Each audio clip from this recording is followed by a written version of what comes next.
ताक कढी बनवायसाठी हे साधारण आपलं अर्धा लिटर ताक आहे. याच्यामध्ये टाकू आपण 1 चमचा ठेचा आणि हे ताक आपण थोडंसं एका वाटीमध्ये काढून बेसन टाकून मिक्स करून घेऊ.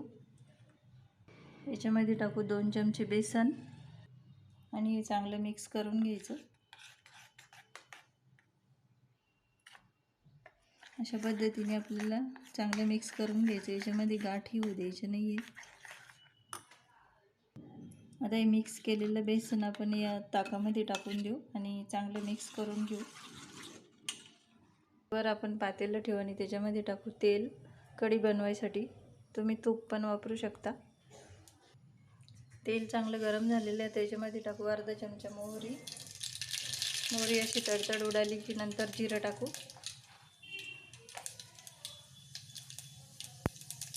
नंतर याच्यामध्ये टाकू कढीपत्ता आणि नंतर टाकू हळद अर्धा चमचा.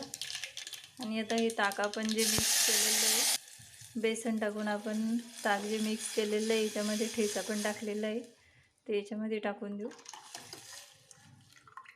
आणि थोडंसं मीठ टाकायचं आहे कारण आपण ठेच्यामध्ये मीठ वापरलेलं आहे. आता ही कढी आपण एक उकळी आणून घेऊ. आपल्या कढीला चांगली उकळी आलेली आहे. अशा प्रकारे आपली ही कढी तयार झालेली आहे.